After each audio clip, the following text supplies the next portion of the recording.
मैं रामनिवास शाचार्य श्री कल्याण राजकीय कन्या महाविद्यालय सीकर। आज मैं आपको जयप्रकाश नारायण के समाजवाद पर विचार के बारे में चर्चा करूंगा, कुछ आपको बताऊंगा। कृपया ध्यानपूर्वक आप सुनने और समझने का प्रयास करना, ऐसी मैं आपसे अपेक्षा करता हूँ। तो इसमें जयप्रकाश जी के जो समाजवाद पर विचार हैं उसमें ये कहा जा सकता है उनके लिए कि वो एक महान समाजवादी थे और उनके समाजवादी होने का मूल्यांकन गांधी जी ने 1940 में उनका जो हरिजन पत्र है उसमें एक लेख में लिखा था कि जयप्रकाश के संबंध में हम कह सकते हैं कि पाश्चात्य समाजवाद के संबंध में जो वह नहीं जानते वह भारत में कोई भी नहीं जानता। इसका सीधा अर्थ ये था कि वो जो पश्चिमी समाजवाद है उनके वो आधिकारिक व्याख्याकार हैं, समझ रखने वाले हैं, और यदि वो भी उनके बारे में नहीं जानते हैं, जेपी साहब भी पाश्चात्य समाजवाद के बारे में नहीं जानते हैं, तो वह भारत में और दूसरा कोई भी जानने वाला नहीं है। तो इसका सीधा अर्थ यही है कि गांधी जी ने का जो मूल्यांकन था और जो 1940 में अपने पत्र हरिजन में लिखा वो अक्षरतः सत्य था। वे भारत में समाजवादी आंदोलन के जनक पिता और 1934 में कांग्रेस समाजवादी दल के जन्मदाता थे। समाजवादी आंदोलन के, और दूसरा उन्होंने एक कांग्रेस समाजवादी दल की स्थापना भी की, तो उसके वो संस्थापक के दो, जन्मदाता के दो। तो इस प्रकार से वो उनका ये था। अब हम थोड़ा सा आके समाजवाद का अर्थ और प्रकृति के बारे में देखते हैं। तो इसमें हम जयप्रकाश के अनुसार समाजवाद सामाजिक आर्थिक पुनर्निर्माण का सिद्धांत है। समाजवाद क्या है? सामाजिक और आर्थिक पुनर्निर्माण का सिद्धांत है। ये व्यापक नियोजन की तकनीक है, व्यापक प्लानिंग की टेक्निक, कि हर कार्य को बड़ा ही उसका प्लानिंग के साथ, और इसका लक्ष्य संपूर्ण समाज का पूर्ण संतुलित और सुव्यवस्थित विकास करना है। जेपी के अनुसार समाजवाद की मुख्य समस्या, समाज की मुख्य समस्या विषमता है। ये जेपी साहब ने माना है कि समाज की मुख्य समस्या क्या है कि उसमें असमानता है, विषमता है, जिसका आधार समाज की प्रचलित रीति है कि ऐसा सदैव से चला रहा है और लोग उसको स्वीकार कर रहे हैं। उस असमानता विषमता वाली व्यवस्था को भी ढो रहे हैं।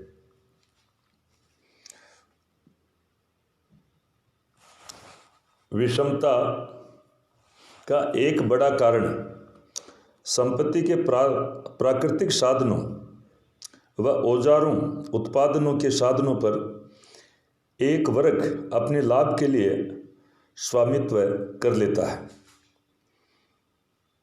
देखो, ये बात जो मार्क्स का सिद्धांत है उसमें भी मिलती है, मार्क्स के विचारों में भी मिलती है, और शेष स्वयं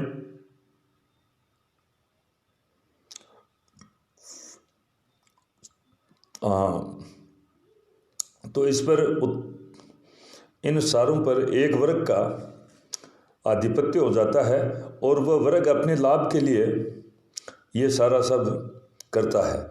श्रमिक के श्रम के बदले में उत्पादन का एक अंश उसे दे दिया जाता है और शेष स्वयं रख लेता है। ये प्रक्रिया औद्योगिकरण के कारण और तीव्र हो जाती है। इस प्रकार निरंतर संपत्ति का केंद्रीयकरण होता जाता है और विषमता बढ़ती जाती है। इस सिद्धांत को समाप्त करने के लिए आवश्यक है कि उत्पादन के साधनों पर व्यक्तिगत स्वामित्व समाप्त कर संपूर्ण समाज का स्वामित्व स्थापित किया जाए। संक्षेप में समाजवाद का मूल सिद्धांत समाज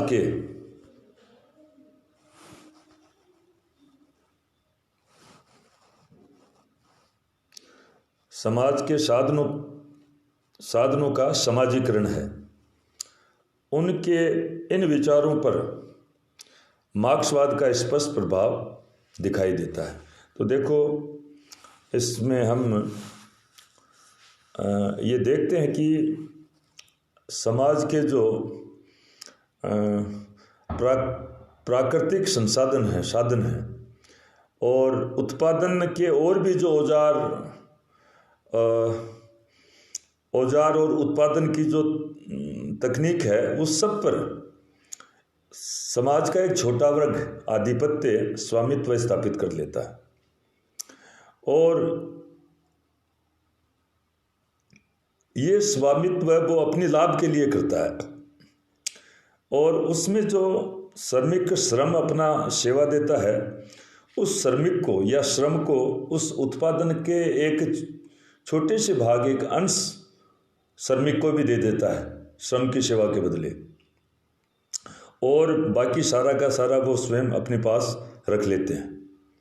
और ये प्रक्रिया औद्योगिकरण हुआ, उसमें और भी स्पीड के साथ हो जाती है और ये इससे क्या हुआ, निरंतर जो विषमता की खाई थी वो और चौड़ी होती गई।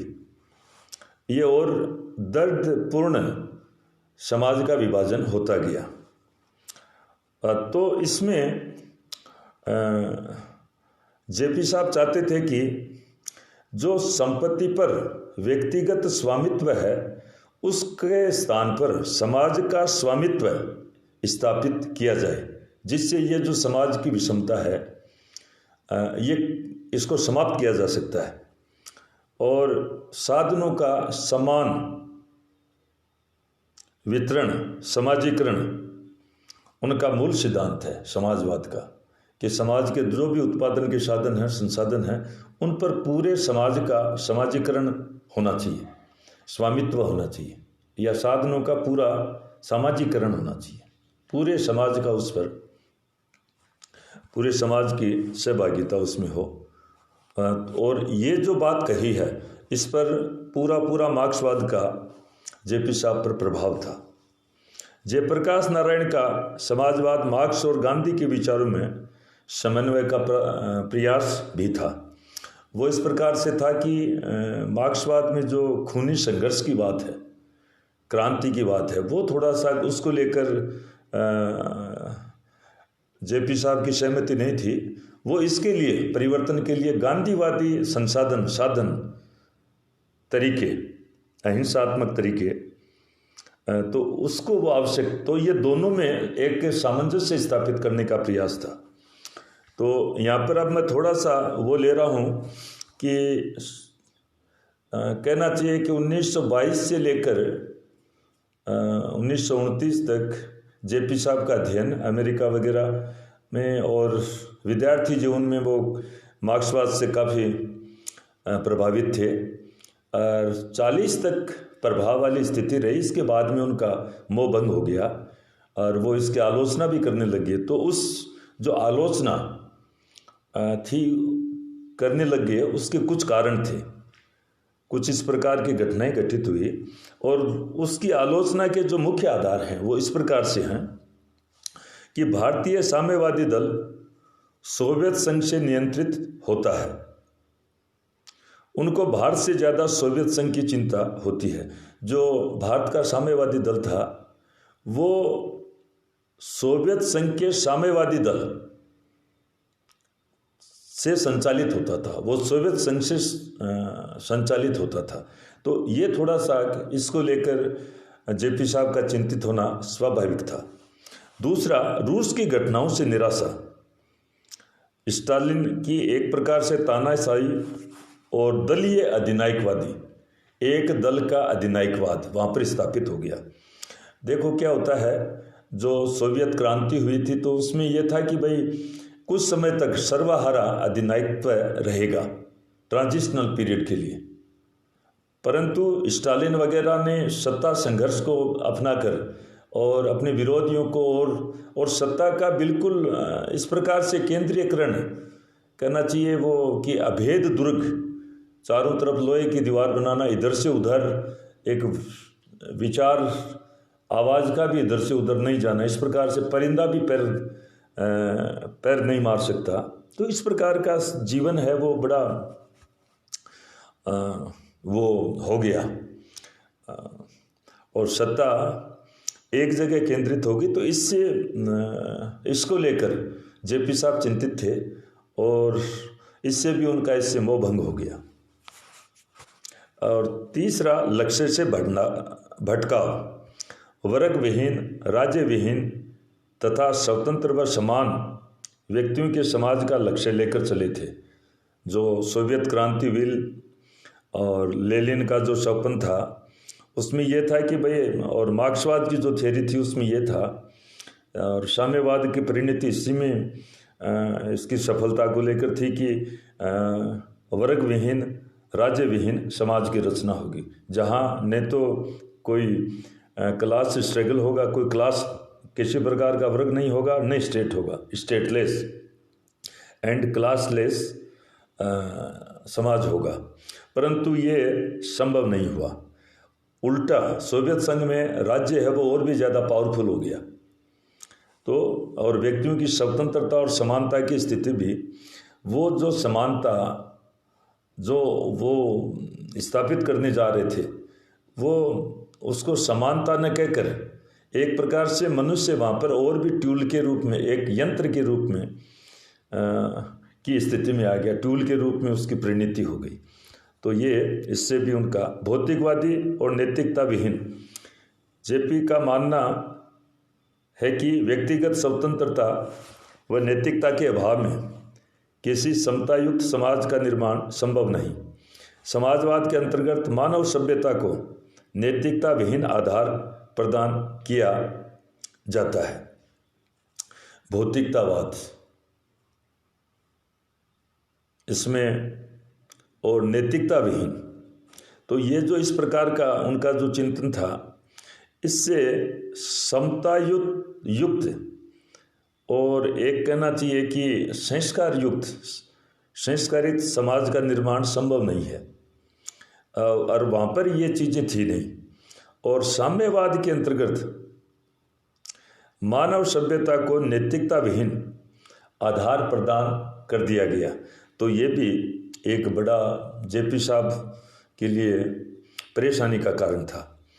और साम्यवादी आर्थिक संरचना, केंद्रीकृत नौकरशाही, औद्योगिक लोकतंत्र की कमी, उद्योगों के व्यवस्थापन में श्रमिकों के सहभागी होने की कमी।